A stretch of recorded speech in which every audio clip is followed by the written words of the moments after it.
Muito boa noite a você, o web espectador do Roncast. Hoje, o 7º episódio, no dia 7 de novembro. Em nome de Espina Shoes Custom, em nome de Silly Parts também, é a Espina que você sabe que é a Disneylândia da exclusividade. Para você que tem aí, que quer ser exclusivo, que quer ter a exclusividade, entre em contato com a Espina Shoes, vai lá no @Espina Shoes, você vai ver que você vai realizar o seu sonho. Além desses trajes aqui sensacionais que a gente usa, o seu tênis exclusivo, né? O seu tênis exclusivo, você pode ter o tênis com a cara da sua mãe, com a cara do seu filho, com o clube do seu coração, com o seu time de várzea que você tanto ama, @Espina Shoes. E a Silly Parts, que é nada mais nada menos os caras que realizam os seus sonhos.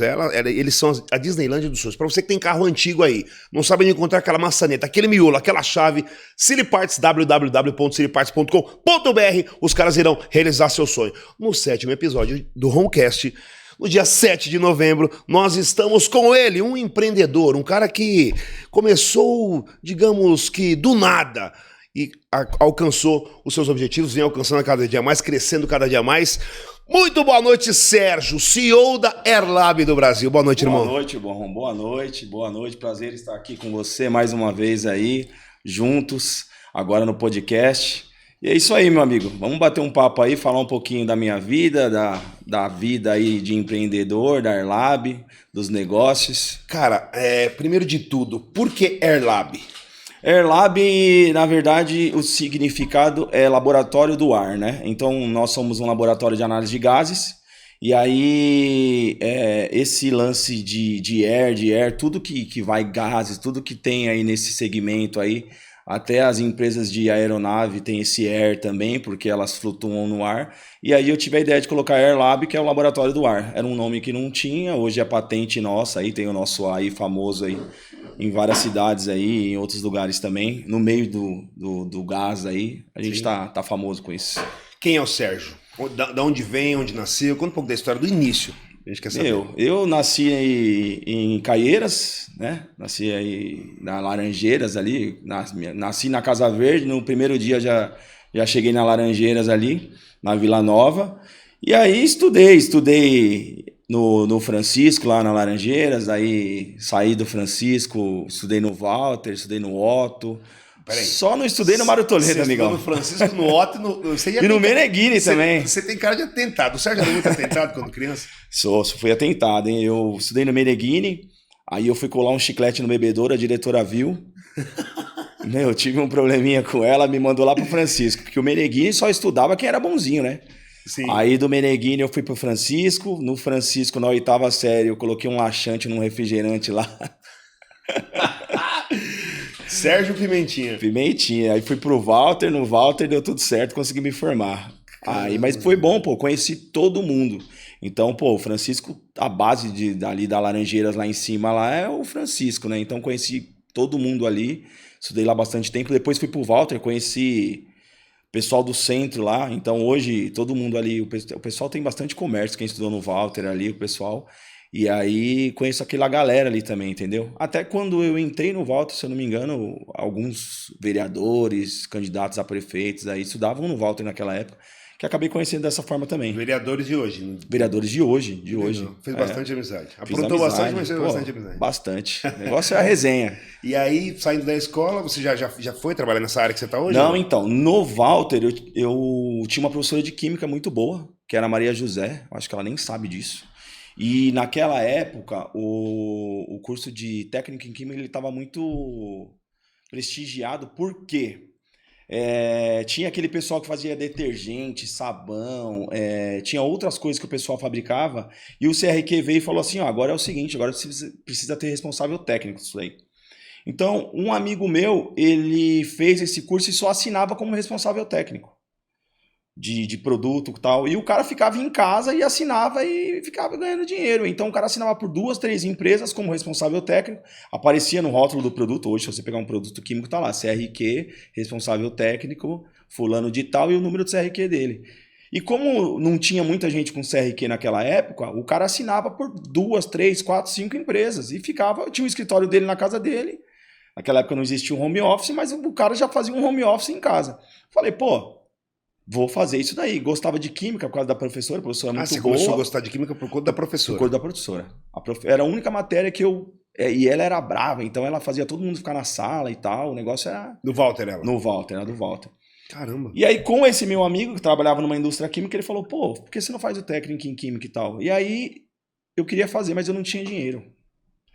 Eu não tinha dinheiro, Muito tava... caro na época? Porra, cara, até hoje é muito caro. Até hoje. Inclusive, agora a Airlab tá trazendo um curso técnico para dentro da Airlab. Olha que É, legal. a ideia é começar agora daqui 6 meses e vai ser um curso homologado pelo CRQ, com estágio já à tarde. Depois eu explico essa parte aí.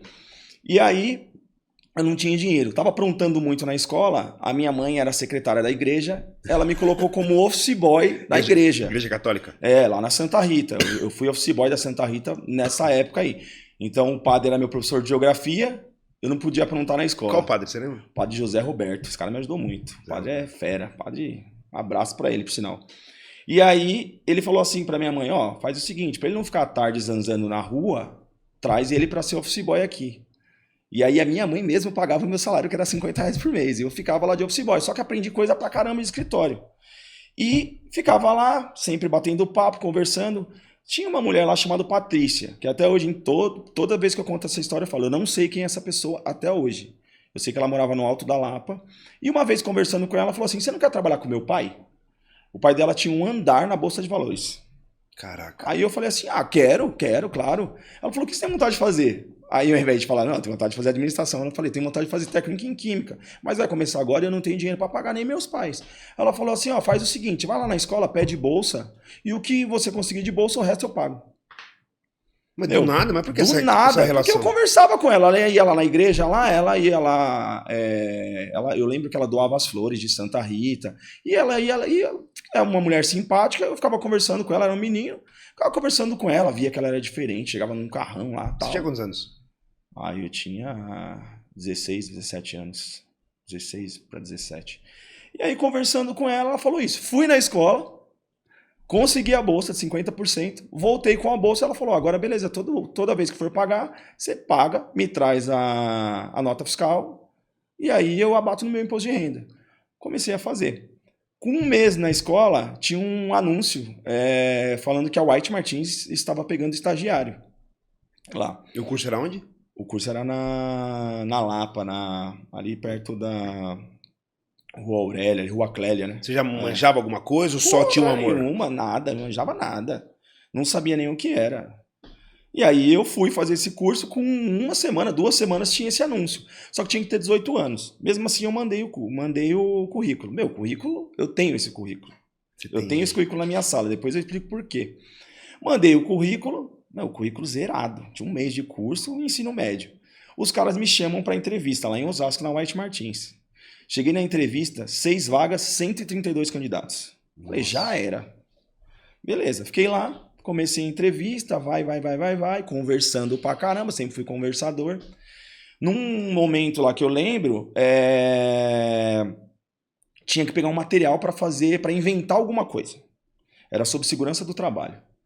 Aí, papo vai, papo vem, esqueci, Fiquei conversando com as menininhas lá, esqueci de pegar meu material. Quando eu olhei, só tinha uma cartolina preta e um corretivo daqueles que escreve. Sabe aquele corretivo que era uma canetinha que apagava? Uhum. Sobrou aquilo. Eu falei, o que eu vou fazer com isso aqui? Tinha nada pra fazer com o negócio. Era uma cartolina preta e aquilo lá. Aí eu olhei, e todo mundo terminando, os caras fazendo robô, inventando um monte de... Eu tinha engenheiro nessa entrevista. Eu lembro que tinha uma menina que estava fazendo engenharia. E queria uma vaga de estágio de técnico. Aí, papo vai, papo vem, eu peguei, fechei o olho, meu pai é cego de um olho.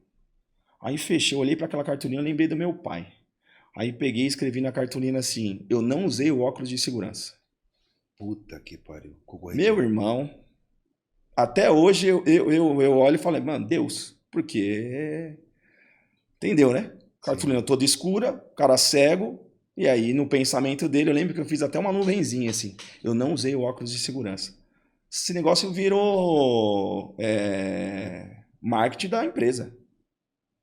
Chega, até hoje tem quadros aí com isso daí. Eu não sei se foi eu que inventei, mas se eu vim em algum lugar eu copiei bem. Daí pra frente eu só nota 10 na entrevista. Me chamaram. O cara que me chamou chama Antônio Jorge. Tanto que hoje eu trabalho com ele tá no mercado, ele foi gerente na White Martins 40 anos. E aí me chamaram, só que não perceberam que eu não tinha 18 anos, e a empresa era química, eu tinha que ter 18 anos. Fiz os exames, tudo, blá, blá, blá, faltando 2 meses, eu não podia entrar na empresa, já estava recebendo salário. Quando eu entrei na empresa, entrei já com um X nas costas, porque, pô, ficaram esperando esse cara aí 1 mês, 2 meses, empresa grande, uma fofoca danada. Quando eu entrei para ir pro laboratório, tô descendo da empresa para ir pro laboratório, encontrei o gerente de produção, o cara falou, quem é você? Falei, sou o estagiário do laboratório. Pô, o cara que faz técnica em química, que faz química, o sonho da vida dele é trabalhar no laboratório. Descendo, o cara falou, não, você não vai trabalhar no laboratório não, você vai trabalhar na produção. Falei, ferrou. Fui pra produção, só tinha 2 caras que eram técnicos em química. Um tinha 38 anos de empresa, o outro 28. Nossa. Era o chefe de 250 caras. Falei, já era.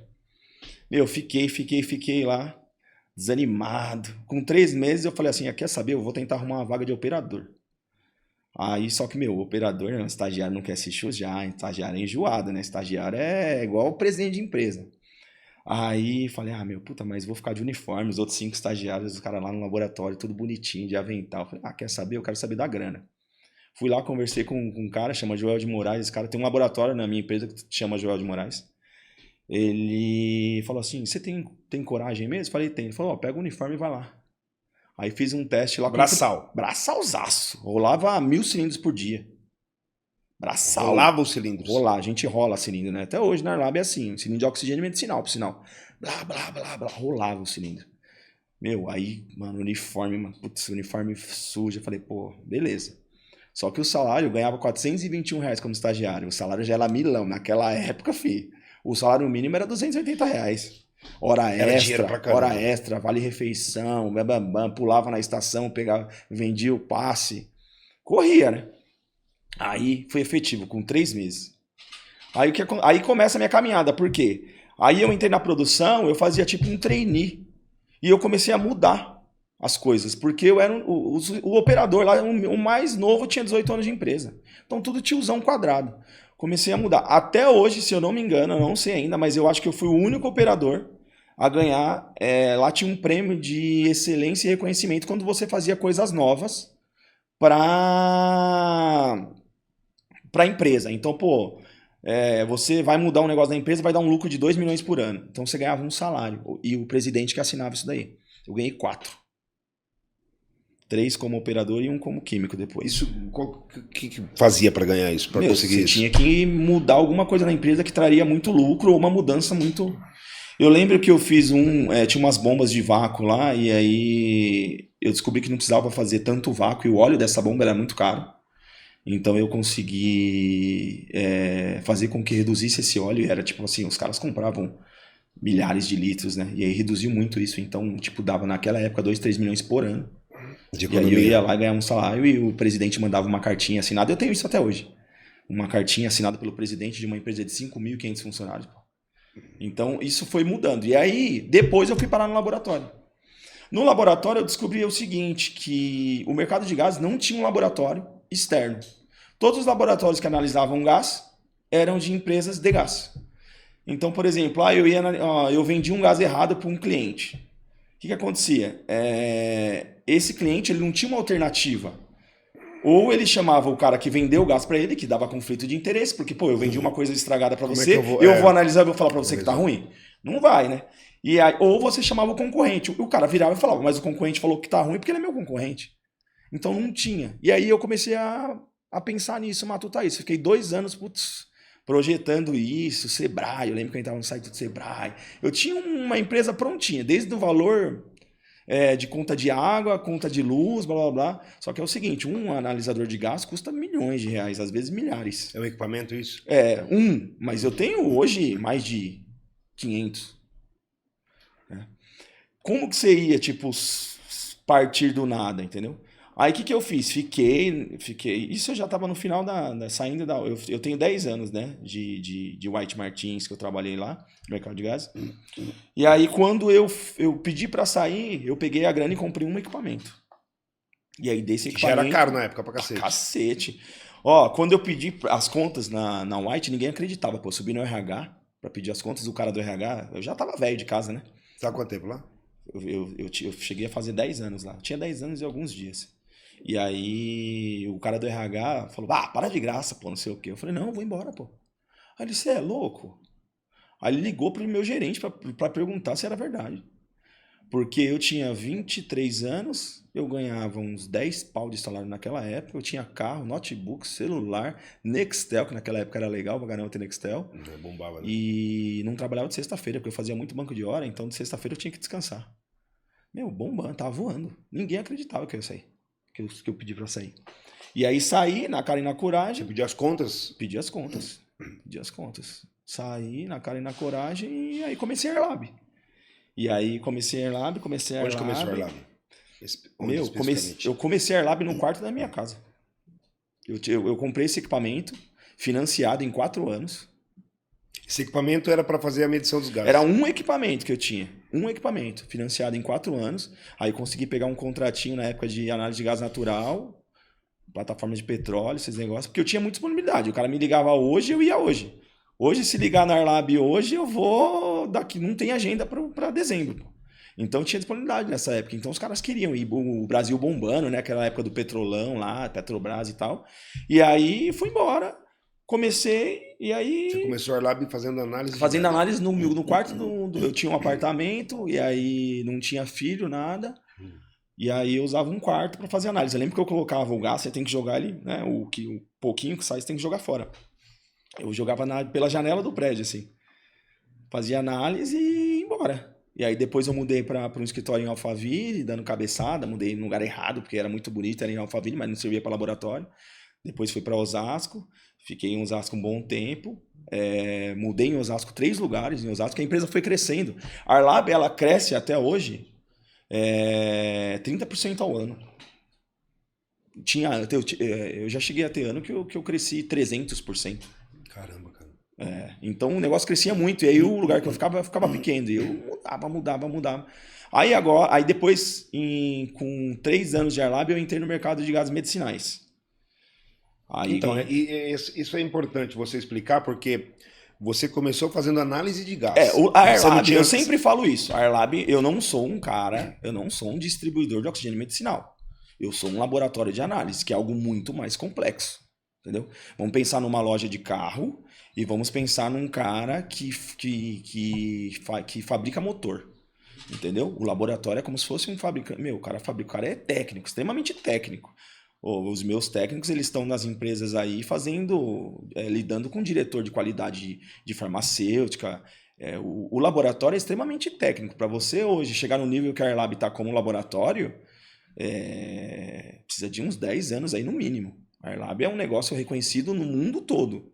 O laboratório Airlab, eu faço análise no Chile, no Paraguai, no Uruguai, na Bolívia, já fiz em Honduras, México, é outro nível. Isso, doideira, nós analisamos todas as plantas da Ambev. Para quem é leigo, como é que é essa questão de analisar o gás? O cara te contrata, como é que o cara te contrata e para que o cara te contrata? Vou dar o melhor exemplo que tem, que eu sempre da cerveja, né? A cerveja tem aquele gásinho que vai lá. Nós somos responsáveis por aquele gás da cerveja hoje, no Brasil e na América Latina. Responsáveis do quê? Responsável pela qualidade daquele gás. Então vamos lá.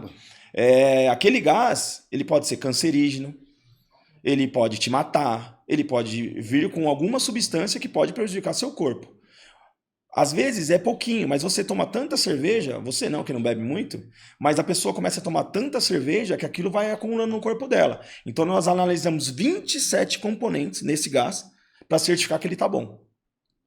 Entendeu? Aí o que eu faço? Eu vou lá, o meu técnico vai lá, ele roda a América Latina todinha coletando o gás.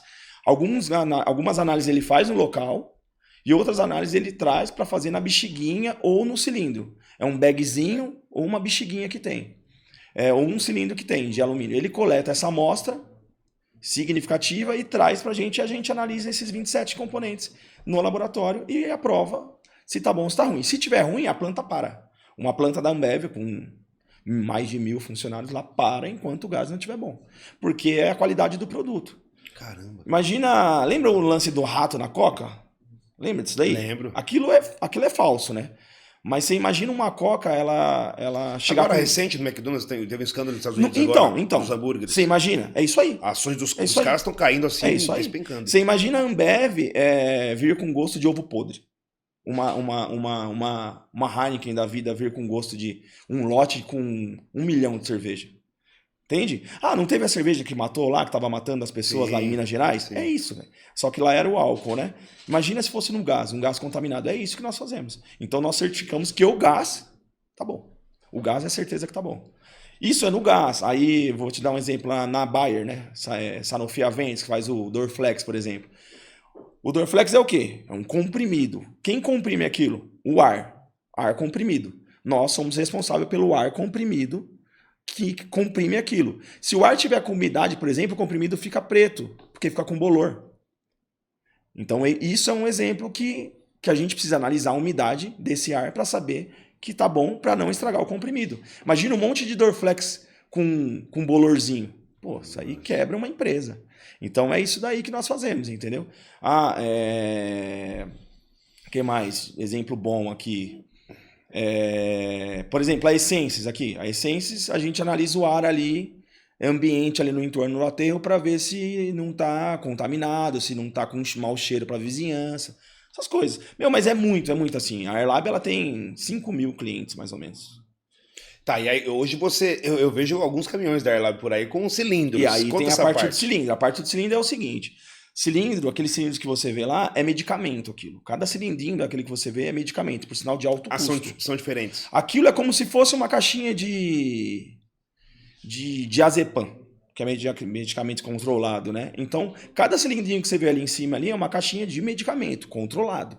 Então, por exemplo, todos aqueles cilindros, eu preciso ter uma receita para entregar para o paciente. Um médico vai lá, faz uma receita e atesta aquilo para você. E aí nós entramos nesse mercado porque quando virou medicamento, a Airlab ela tinha tanto documento como laboratório que só 3 empresas no Brasil estavam concorrendo nas licitações públicas. Nossa. E aí nós descobrimos isso e falamos, pô, vamos entrar nisso aí, já que não tem ninguém, nós vamos entrar com isso aí. Só que eu não tinha um cilindro. A primeira licitação que eu ganhei não tinha um cilindro. Você entrou na licitação sem cilindro? Sem cilindro. E como é que você fez? E aí...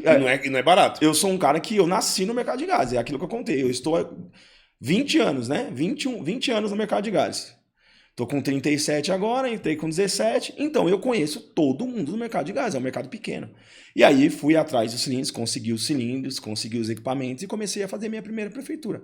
Hoje nós temos 12 prefeituras. Então o cilindro começou assim. Só que aí, na pandemia, eu fiquei muito famoso pelas usinas que eu consegui e por todas as minhas prefeituras, nenhuma das minhas prefeituras, pode olhar na internet, nenhuma das minhas prefeituras sequer ficaram sem um cilindro. A gente dava um jeito e... Que era uma loucura, né? Demanda altíssima. E eu sou aquele cara que eu não tô lá. O pessoal... acha que eu não vou na Airlab, acha que eu sou aquele cara que fico no escritório e não vou pro pau, né? Na pandemia, eu ia no hospital, pô, ficava dentro do hospital, é Deus que protege, porque, por exemplo, na segunda onda, o hospital de Caieiras aquele estava tão cheio, que eu peguei o oxímetro e passei paciente por paciente, para ver se eles não estavam usando a mais, não estavam usando errado, porque a gente não tinha capacidade de entregar. O nosso contrato era 111 cilindros por ano. Nós entregávamos 220 cilindros por dia. Cacete. Mano, é loucura. E é assim, o que as empresas faziam, né? As empresas grandes, você tem contrato. Então você digitava um e-mail e falava assim, ó, eu não vou mais te entregar porque você atingiu o contrato que eu tenho com você. E acabou. E aí você já... se respaldava juridicamente para não precisar entregar, entendeu? E você pegava os seus contratos maiores e só entregava nos maiores. Eu fiz ao contrário, eu dava atenção principalmente para os menores. Por exemplo, aqui em Caieiras. Pô, aqui é minha terra, né? Aqui é meu mundo. Como que eu ia deixar meu povo aqui ficar sem oxigênio, sem... E aqui, eu não tinha cilindro para atender Caieiras, porque cilindro é um troço muito caro. Então você tem a quantidade específica para cada prefeitura. Eu fazia um malabarismo para conseguir atender Caieiras. Foi quando veio a ideia da usina. Falei, pô, não vai segurar no cilindro, vai chegar um momento que não tem mais. Aqueles caras começaram a comprar cilindro, né? O Gustavo Lima, o Neto. Então o cilindro começou a ficar um negócio muito caro. Não conseguia mais cilindro. E aí eu tive a ideia de fazer a doação lá da usina, né? Porque uma usina era muito cara. Essa usina é o que você tem dentro da sua empresa, por exemplo? Não.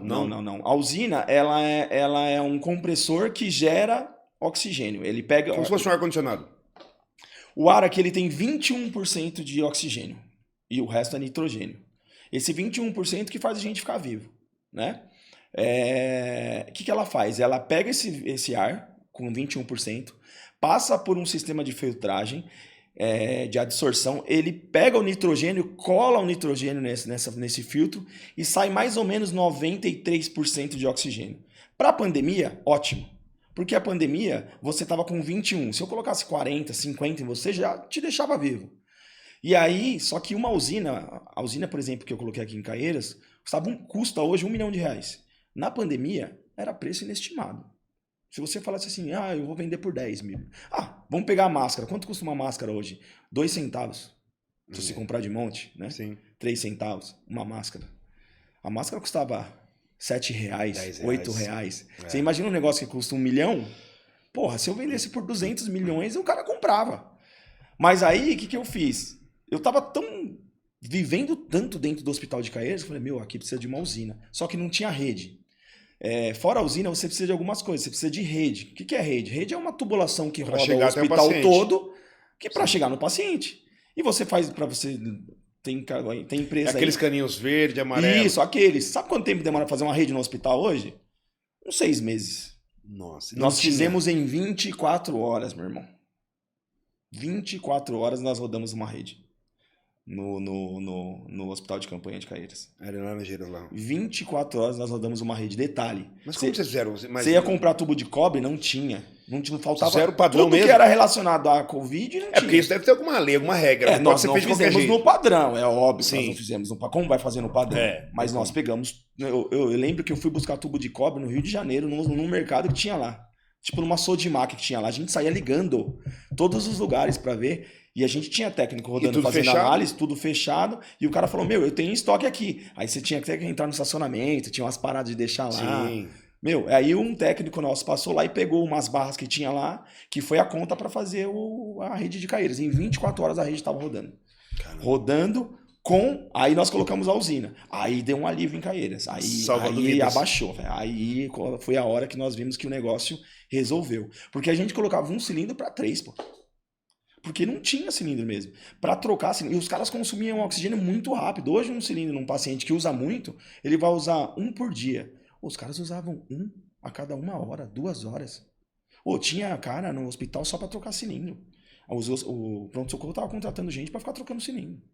E a enfermeira não segura um cilindro. É pesado o cilindro, não é um negócio de manusear fácil.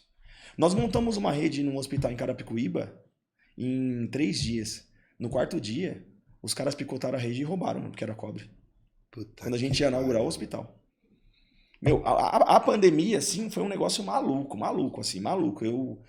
Eu tinha que ter documentário disso daí, porque foi Mas eu imagino que também tenha sido divisor de águas para a empresa. Sim, aí é o seguinte, vamos pensar em faturamento.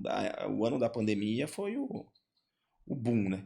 E graças a Deus, por incrível que pareça, nós não deixamos cair no ano seguinte, nem neste ano. Nós mantivemos o aumento lá de 20% a 30% todos os anos, mesmo no ano da pandemia. Então, assim, mas a Airlab cresceu só na pandemia. Ela cresceu na pandemia, mas no ano seguinte, nós batemos a meta do ano anterior, que foi o ano da pandemia. E no ano seguinte, nós batemos o ano, e então a Airlab veio crescendo. Óbvio que tem investimento. Você vê aqui em Caieiras, nós fizemos aí um prédio com... Hoje, eu considero que o laboratório da Airlab aqui, análise de gases, nenhuma empresa, nem multinacional de gases, consegue bater o nosso laboratório que nós temos aqui hoje. Nós somos o maior laboratório, se não do mundo, com certeza da América Latina, em gases. E aí vocês fazem as análises aqui hoje na Airlab? Sim, faz análise aqui. Nós temos a unidade de Osasco ainda, por sinal estamos reformando lá. Nós temos uma unidade na Paraíba, que faz análise de água também. Eu atendo um laboratório exclusivo para um laboratório do governo lá, que chama Hemobras. Eles estão fazendo, pela primeira vez, o Brasil está fazendo vacina a partir do sangue humano. E aí nós que analisamos. Tem várias coisas. Pra você ter uma noção, lembra da Butanvac? O Butantan é nosso cliente assíduo. Instituto Butantan. Instituto Butantan. E eles fizeram a Butanvac. Lembro. Né? A Butanvac. A Butanvac, a validade desta vacina, ela é baseada na nossa análise. Existe um... Que responsabilidade. Gigantesco. Mas o laboratório é daí para mais. O laboratório é só... Vocês lidam com vidas. Vida, dinheiro. Então, existe um espaço entre o líquido e a tampa da vacina. Esse espaço tem oxigênio lá dentro, que é o que... o oxigênio ele te deixa vivo e o que te estraga, né? Então, o que acontece? Quanto mais oxigênio tem, menor é a validade da vacina, porque mais rápido ela vai estragar. Você pega uma banana, a banana vai estragando, ela não vai ficando pretinha assim? Aquilo é oxigênio, aquilo está oxidando. Aquilo está oxidando a banana. Você está ficando velhinho assim, é porque você está oxidando com o oxigênio que você respira. Então, por exemplo, nós que determinamos a validade da Butanvac. Vou te dar um exemplo. O poço de petróleo, ele captura petróleo e captura gás natural, certo? A gente faz uma análise fiscal na Petrobras e libera um navio de gás natural. Um navio de gás natural, se eu não me engano, custa 8 bilhões de reais. O valor do gás natural é determinado de acordo com o poder calorífico dele. O quanto aquilo gera de energia. Quem faz essa análise e determina o poder calorífico do gás natural é a Airlab. 8 bi. Eles liberam 3, 4 desses por mês. Entendeu? Então tudo é envolvido. É grana, é loucura. Assim, é extremamente complexo o laboratório. E outra, nós recebemos mais de 40 auditorias por ano. Isso que eu ia perguntar, porque... Não é... O laboratório fiscalização, tudo. Por isso que eu sempre encho a bola do laboratório, porque o laboratório é outro nível de... É o carro-chefe.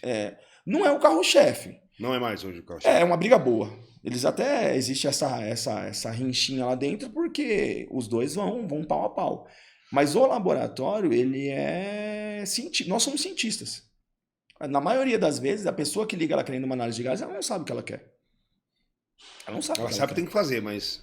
Hoje, por exemplo, neste momento, nós estamos com uma análise aqui em Jundiaí, nós estamos rodando uma análise 24 horas, de segundo a segundo, analisando 22 componentes. De segundo a segundo, nós vamos dar o resultado de 22 componentes aqui em Jundiaí.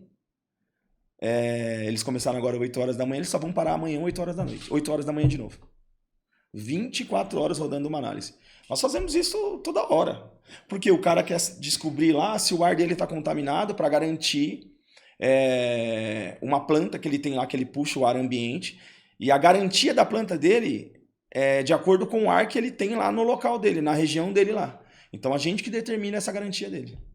Então é muita coisa. O laboratório é um negócio complexo demais. Se você pega um helicóptero, por exemplo, o técnico lá, ele vai embarcar numa plataforma de petróleo. Ele pega um avião, desce ou em Itajaí ou em Jacarepaguá, aí ele pega um helicóptero, aí o cara vai pro alto mar lá e desce numa plataforma de petróleo. É outro nível de... Eu costumo dizer que é o seguinte, né? 0,0001% da população mundial vai pisar numa plataforma de petróleo. O cara que pisa numa plataforma de petróleo, com certeza, ele é o melhor no que ele está fazendo, porque tudo lá custa muito caro. O Ron é engenheiro. O salário de um engenheiro aqui fora é 15. Na plataforma ele ganha 45. 50 pau. O cara é faxineiro. O salário de faxineiro aqui é 2, lá ele ganha 6. Entendeu? A plataforma só tem os melhores. Nível. O risco também é... Eu tive uma funcionária que pegou um tornado numa plataforma no Rio Grande do Sul. Tem que assinar alguma coisa para você ir para um lugar desse? Você tem que fazer vários cursos. Você faz um curso que chama HILT, que é curso básico de sobrevivência em queda de helicóptero. Puta que pariu. Porque cai muito, viu? Vem cá aprender hoje em dia como morrer. Não cai muito, mas antigamente caía pra caramba. Vem cá aprender como Antigamente caía pra caramba. Uma vez eu tava indo pra uma plataforma e eu ia muito. Aí eu tava indo pra uma plataforma, e aí os caras... pra você ter uma noção, existe uma disputa de quem senta na porta. Sério? Porque o da porta, a chance dele sobreviver é de 80%. O do fundo, a chance dele sobreviver é mínima. Porque quando o helicóptero cai na água, é muito pesado. Então aquilo lá afunda numa velocidade absurda. E ele te leva junto. Se você é o último do fundão, a turma do fundão, tá fudido. Tá fudido. Vai ter que sair. O helicóptero tem 17 pessoas. É um gigante.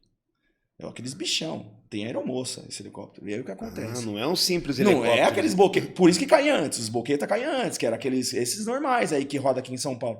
Mas no mar, a plataforma tá assim, ó. Você precisa ver o cara que pousa um helicóptero desse, também ganha uma bala, porque não é qualquer um. A plataforma ela se movimenta. Você precisa ver num dia igual hoje, de chuva, às vezes não. Já pegou? Às vezes não vai. Já. Antigamente não tinha essa. Hoje em dia eles Você fica aguardando melhorar, tal. Mesmo assim ainda vai. Meu, você vai, quando você olha a plataforma, aquele Hzinho, o Hzinho tá assim, ó. Você fala, como que o cara vai descer? Aí vai. Ele encosta um e encosta o outro, assim. Meu, negócio louco. Aí uma vez eu tava indo pra plataforma, e tem várias plataformas, tem alguns pontos aqui em Santos, por exemplo, Bacia de Santos e tal, tem várias plataformas. Aí o cara pegou e parou numa plataforma antes. Aí a gente, você é louco, você parou na plataforma errada, não sei o que. Ele falou, não parei não, acabou a gasolina. Antigamente era ruim. Que Antigamente loucura, era focar. Ia E direito. você vai na plataforma fazer o quê? Você vai lá fazer análise lá? Nós Você vamos vai lá coletar? fazer essa análise fiscal, né? Essa análise fiscal de gás natural. O que mais nós vamos fazer geralmente é isso. Então a gente bota Antigamente eu tinha que mandar o cromatógrafo por navio, porque o cromatógrafo era grande. Aí o cromatógrafo chegava lá primeiro, depois... Mandar o quê? Um cromatógrafo. O que é isso? Um cromatógrafo é um analisador de gases, não só de gases, mas de líquidos. É a análise mais complexa e mais correta que existe. Então, por exemplo, quando você fala assim, não, eu fiz essa análise por cromatografia, já era. O valor que está ali é o real. Só que os cromatógrafos antes eram grandões. E a Airlab comprou um primeiro cromatógrafo pequenininho. É um cromatógrafo do tamanho de uma caixa de sapato. E aí a gente hoje coloca numa mochila e leva no helicóptero, que dá para levar. Entendeu? E aí a gente começou a ganhar muita análise. E antes era de que isso. tamanho? Antes era do tamanho de um... do tamanho de uma cadeira. Só que pesado, né? Isso pesa uns 80, 90 quilos. O meu hoje pesa 10 quilos. Entendeu? Se eu pegar só um, pesa 3 quilos. Isso custa 4 milhões de reais. É isso, o laboratório tudo no laboratório é caro, bicho. Ó, os meninos lá usam umas bolsinhas para coletar amostra, né? Essa bolsinha, o fato dela coletar gás e segurar o gás lá dentro, ela custa 800 reais. A gente compra de 20 mil, porque ela é descartável. Então tudo no gás é caro. Agora, por exemplo, né? Agora em Caieiras vai ter um enchimento de oxigênio medicinal. Eu preciso de um tanque criogênico que guarda o oxigênio líquido lá dentro, você vaporiza e enche o cilindro que o paciente respira. Um tanque demora 190 dias para ficar pronto. Um tanque. Preciso de 6. Puta que pariu. Entendeu? E aí nós estamos falando de coisa caríssima. Então, o gás, tudo no gás é caro. Porque, sei lá, tem 7 empresas no mundo. No mundo todo tem 7 empresas. Como que é essa concorrência com essas grandes empresas que são multinacionais? É Davi contra Golias, né? Então, o cara que nem eu é maluco de ir numa concorrência dessa daí, porque os caras têm preço, tem estrutura, tem mão de obra extremamente qualificada, e nós temos, mas é reduzido, né? Então, é o Davi contra Golias. Mas por incrível que pareça, o que acontece? Eles também têm as dificuldades deles. Você liga numa empresa dessa hoje, é um 0800. Aí vai por um 0800, bababá, e o paciente passando mal, e o paciente, entendeu? E a prefeitura precisando da nota fiscal para faturar, e a prefeitura precisando de um cilindro de emergência, né?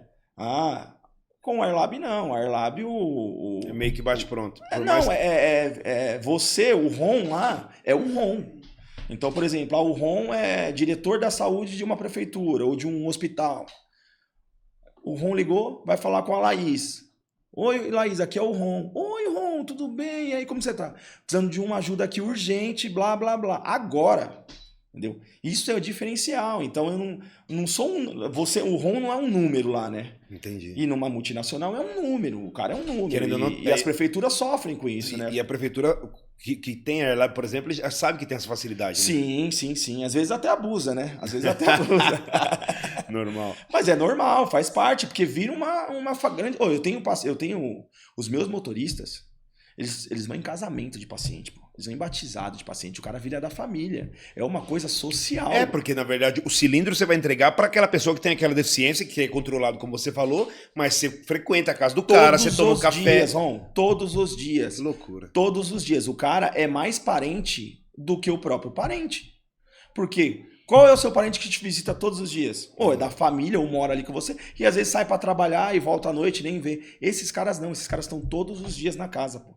Todos os dias. E outra coisa, a gente faz um serviço social, porque isso são idosos, são pessoas carentes, são pessoas que estão no fim da vida. Então tem isso também, essa parte do social. Os nossos motoristas são treinados para isso. Isso que eu ia perguntar, você tem que treinar essa rapaziada para isso, tem muito velhinho abandonado em casa. Isso acontece muito. A gente tem uma senhorinha que ela tem Alzheimer, ela esquece que colocou a roupa.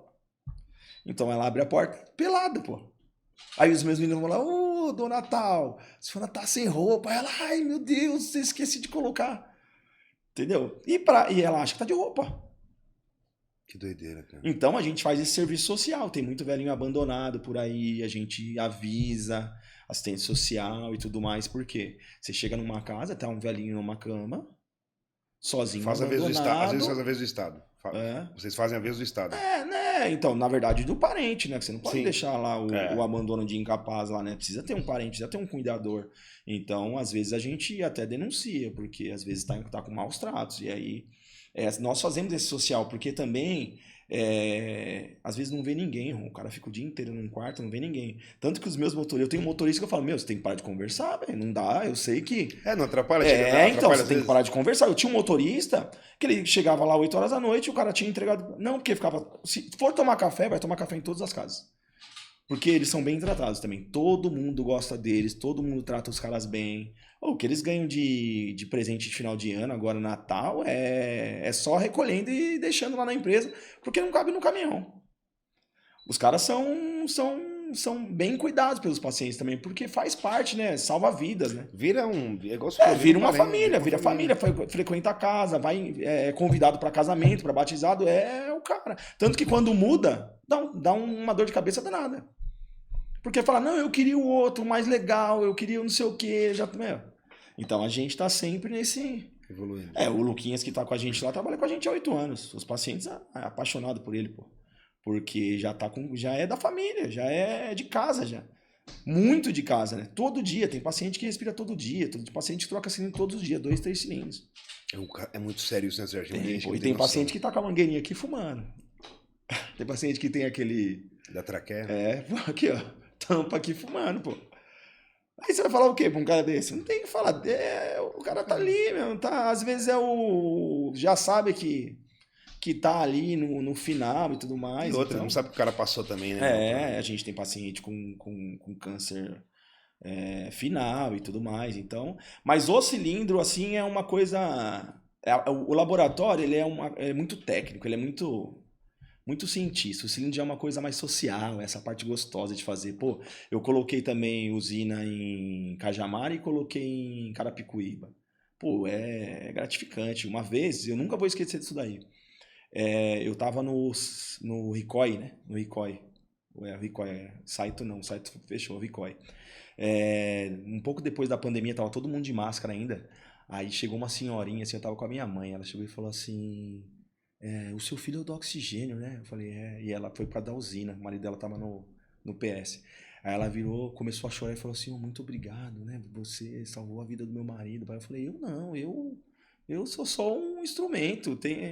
E ela começou a chorar, e minha mãe começou a chorar também. Imagino. Pô, e isso aí é animal. Eu lembro que aconteceu algumas vezes comigo também, por conta da gente ter essa proximidade, né?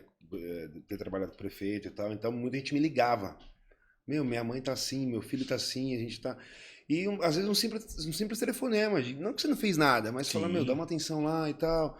Porque era muita gente, era muita demanda, né? Quem viveu a pandemia assim, a fio, sabe o que foi aquilo, né, cara? Que loucura que foi aquilo. Hoje, uma das coisas que a gente mais dá atenção é o seguinte, o cara que ele vai precisar de oxigênio, ele precisa de um cilindro de transporte para sair do hospital, senão ele não pode sair. Isso daí lá é prioridade. Por quê? Porque, você já tá não sei quantos dias no hospital. Você já... Mano, quem já ficou internado... Como é que faz isso? Quem já ficou internado sabe como é, Os né? cilindros são pesados, Sérgio. Não, esse não. Esse é menorzinho. Ele vem num carrinho. É pequeno? Por quê? Porque ele precisa do oxigênio do hospital para casa dele. Ele precisa sair do oxigênio do hospital e entrar... Tem paciente que se você tirar o oxigênio dele, em 10 minutos ele tá morrendo. Sem ar. Então você tira do oxigênio e bota o de transporte, que é o de banho que eles chamam também. Eu já vi algumas, acho que até em filme tem casos que tem pessoa com carrinho, algo do tipo assim, é isso? Sim. Não, você vê as pessoas andando por aí com isso daí. Sim. E isso daí, antigamente, Caieiras não tinha. Até agradecer o Lagoinha, foi o Lagoinha que colocou. Antigamente, Caieiras era só do grande. E o cara precisa do pequeno para ir tomar banho. Aí, muitas vezes, o cara andava com uma linha, uma mangueira na casa toda. Então, ele ia tomar banho, o cilindro grandão ficava lá no quarto e ele ia pro banho com essa mangueirinha lá no chuveiro. E o cara já tá numa situação difícil, ainda Se puder, o que máximo que puder ajudar, vamos ajudar, né? E aí eu lembro que eu procurei a prefeitura para falar que Caieiras era das poucas cidades que não tinha esse. Quando licitaram, eu acho que licitaram errado, não é possível. Porque geralmente licita os dois. E aí não tinha, e ficou muitos anos aqui. Eu fiquei 5 anos só com o grande. E o pessoal pedindo o pequeno. E aí o pequeno é isso, o cara sai do hospital, você tira o do hospital e coloca aqui já no cara. E aí ele vem com um carrinho, vai pro carro e tudo mais. O cara viaja. Olha só. Falando de oxigênio, Aí, ó. Falando em vida e oxigênio. Precisa, né? Falando pra caramba. E o cara viaja, o cara não viajava. Os pacientes de Caieiras antes não podiam viajar. O cara faz uso contínuo. Teoricamente é para ter direito a isso. Sim. E aí nós conseguimos, junto com a prefeitura, colocar o de transporte. E hoje a atenção total nesse daí. Você falou de instrumentos, você falou também que teve uma ligação com o padre lá atrás, que teve essa ligação com as pessoas da igreja, principalmente no início do seu curso. Como é que é a sua relação com Deus hoje, cara? Como é que é essa sua relação? Você é católico ainda? Sou católico. Eu fui coroinha, né? Minha vida foi na igreja, né? Então os meus pais eram muito frequentes na igreja. Minha mãe foi secretária da paróquia durante 12 anos. Então, a minha vida era padre dentro de casa. Os padres iam lá, né? Almoçar, conhecia minha mãe cuidava da agenda do padre e tudo mais. E eu ia ver minha mãe na secretaria, né? E aí depois eu passei a trabalhar na secretaria e tudo mais. Então, sempre frequentei lá a Santa Rita, sempre fui. Só que o que mudou foi o acampamento também, né? Fiz o acampamento, você também fez, né? Você fez o sétimo? Ali, fiz o oitavo. Você fez o sexto? Eu fiz o Fiz sexto. o oitavo. O acampamento muda, hein? O acampamento eu falo que muda como o ser humano, né? Eu falo pra todo mundo. Todo mundo acha que o acampamento você vai lá e você vai ficar lá 24 horas rezando e tem a ver com religião. O acampamento pra mim não tem a ver com religião, tem a ver com o ser humano. Falo pra você que a minha parte espiritual aumentou em 20%, agora a minha parte humana aumentou em 90%. Hoje eu sou até uma pessoa mais tranquila, menos estressada. Quem trabalha comigo sabe que o acampamento foi feito para empresário, né? Sim. Era um reset que os caras davam no México, né? A história do acampamento era para empresário. Então todo empresário, todo cara que é estressado, todo cara deveria fazer, porque te muda como ser humano. Eu acho que todo ser humano deveria fazer, cara. É isso que você falou. Acho que essa é a leitura.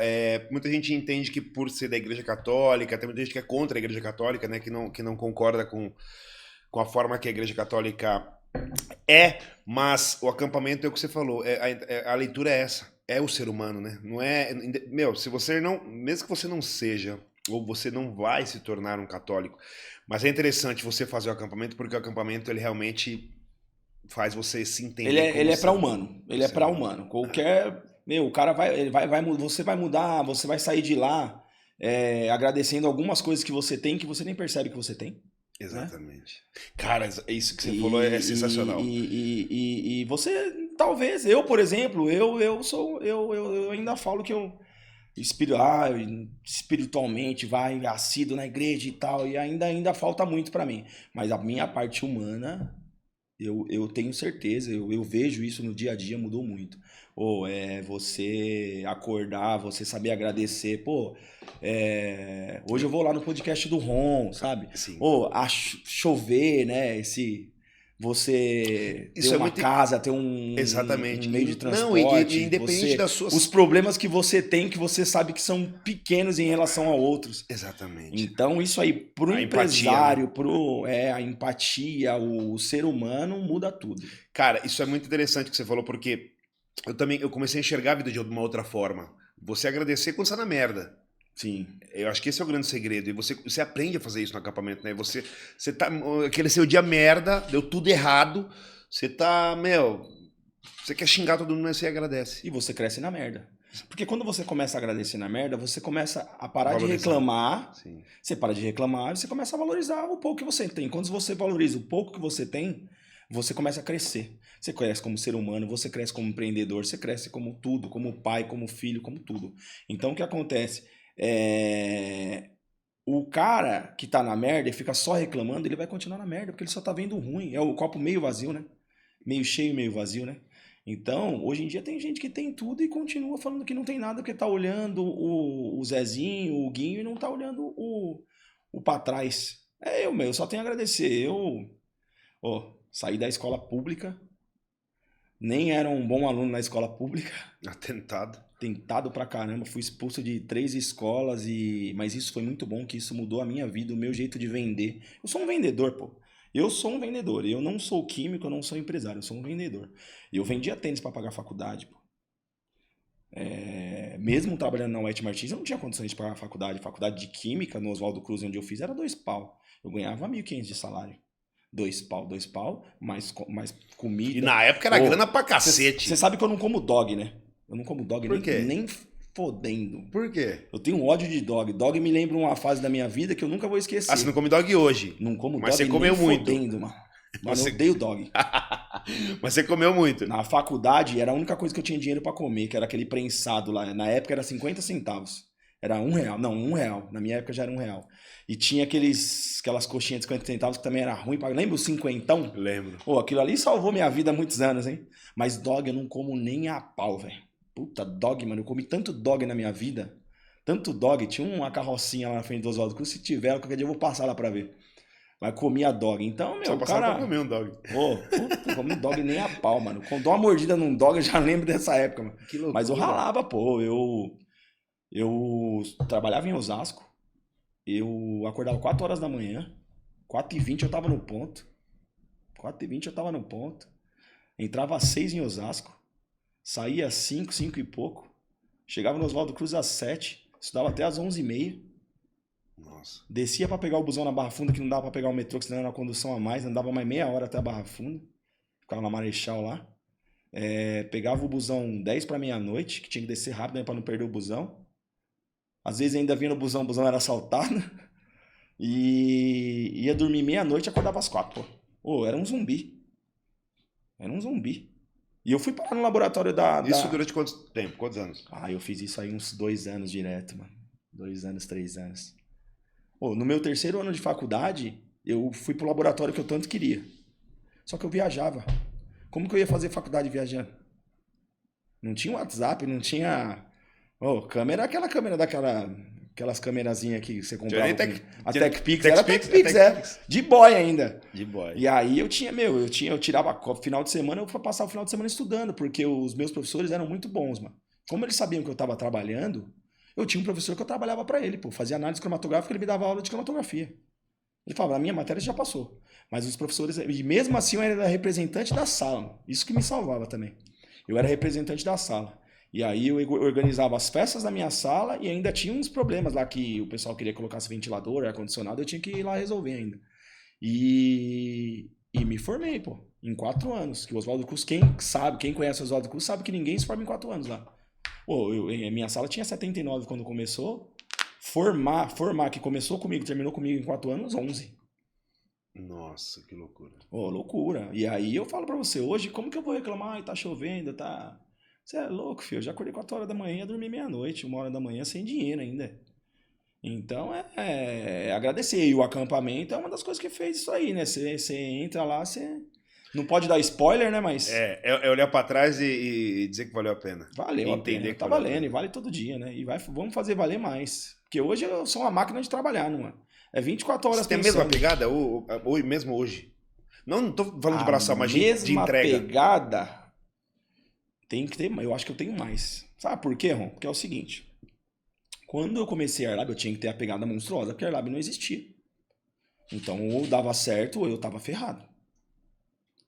Aí eu comecei essa obra aqui. Enquanto essa obra não acabava, eu tinha a mesma pegada para terminar a obra. Que, pô, pensa nos dias de hoje fazer uma obra daquela ali.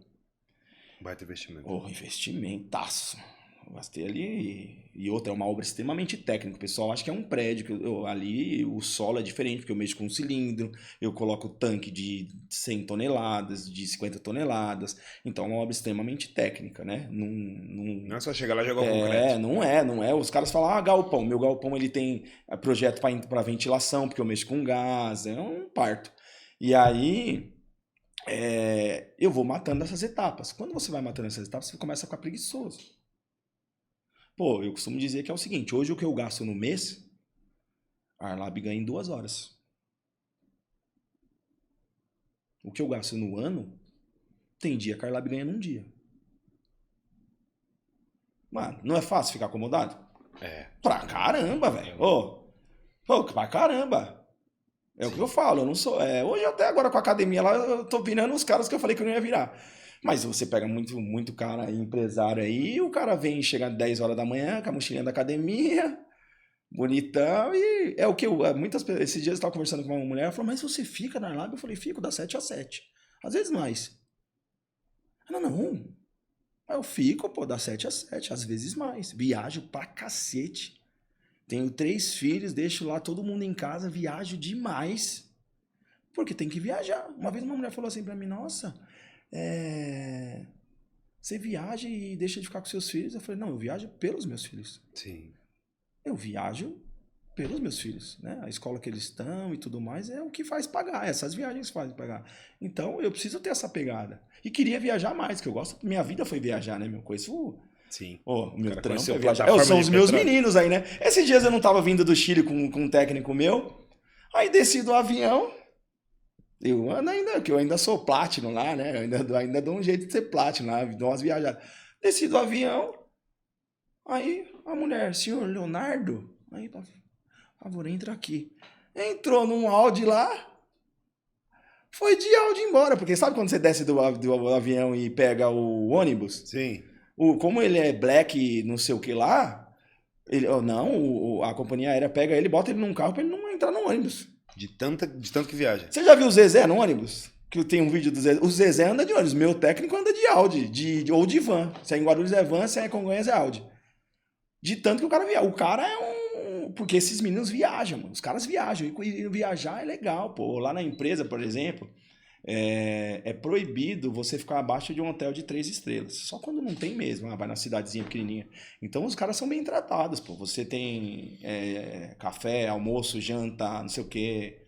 Então isso é legal. E ainda os caras viajam. Muitas vezes o serviço dura 1 hora. O resto do dia de tempo que eu vou é só amanhã. É igual eu, quando eu viajava, era quase igual, não tinha tudo que eles têm hoje, né?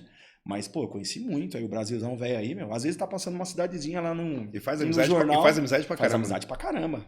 Passando na cidadezinha no jornal, eu falo, pô, já fui aí, meu. Caramba, já fui aí. Pô, capital, sei lá, eu conheço todas. Cidade grande, Paraná, Maringá, pô, conheço. Já fui na catedral, já fui. Que eu sou curioso também, né? Então eu ia passear também. Pô, terminava o trampo, pô, vamos conhecer tal lugar. Eu olhava na internet. Isso é muito legal, pô. O Chile, esse ano eu passei mais de 90 dias no Chile. Pô, conheço o Chile de cabo a rabo. Chile eu conheço tudo. Tudo. Chile, todos. Não é o Chile de Santiago que todo mundo conhece, né? Eu conheço um lugar pra esquiar no Chile lá, por exemplo, que a empresa que eu prestei serviço lá esses 90 dias era do lado lá. Pô, pegava meus técnicos, cara, vamos esquiar. Os caras esquiando, pô. Tô a trabalho, mas tô esquiando. Pô, que loucura. Tem gente que nunca vai ver a neve. O cara faz um trampo que você vai esquiar de final de semana. Top. É top, é da hora. Eu falo pros meninos lá, aproveita porque o que vocês estão vivendo aqui é pra pouquíssimos, pô. Sim. Legal. E tem currículo, hein? Manda currículo lá que tem vaga aberta. Da hora. Bom, Serginho, a gente tá chegando no final, queria agradecer demais, irmão. Antes de mais nada, agradecer a Espina Shoes Custom, agradecer a City Parts. Pra você que não conhece a Espina Shoes, por favor, em @Espina Shoes, olha só. Essa beca aqui, ó, são vários modelos, tem lançamento atrás de lançamento, os caras estão inovando, crescendo demais. E também para ter a sua exclusividade, né? Eu sempre falo que a Disneylândia da exclusividade, porque você consegue. Mas não, você já tem um tênis da Espina Shoes ainda não? Eu não, fazer um Darlab. Vai fazer o Darlab. Fazer um Darlab Exatamente. Serginho tal do lado. Fazer É isso, cara, exclusividade. Você imagina você fazer um tênis que só você tem, irmão? Não, bora fazer um. Já manda fazer o meu. Vai fazer. Então, pra você que não conhece, @Espina Shoes aí no Instagram. E a City Parts, que é a Disneylândia dos sonhos, né? Porque você que tem, de repente, o cara que tem carro antigo, o cara gosta de... É exclusivo também, né, Sérgio? Você que tem um Fusca, uma Brasília, carro meu antigo. Fusquinha, Esse meu é Fusquinha é a Fusquinha. coisa mais linda. Então imagina quebrar maçaneta, você não acha. Onde você vai achar? Na City Parts, www.cityparts.com.br. Sérgio, obrigado, irmão. Quero que você, olhando para aquela câmera ali, deixe uma mensagem para quem tá começando, ou, não sei, pra família. O que você sente no seu coração, irmão? Para quem tá começando é o seguinte, não existe nada fácil e não existe nada sem trabalho. Então, hoje em dia aí eu vejo aí coach, consultor, falando que tem um caminho, tem a receita. A receita é trabalhar, estudar, né? Estudar sempre, trabalhar sempre e batalhar que uma hora acontece. E como nós aprendemos no acampamento, olha o que você já conquistou e para de olhar o copo meio vazio. Olha a parte cheia que vai dar certo. Bons pensamentos, Deus no coração e pra cima, né, Ron? É isso. Irmão, obrigado. Esse foi o Roncast, episódio número 7. Junto, meu irmão. Deus abençoe sempre sua vida, viu? Abraço. Tamo junto, é isso. Tchau! Tchau!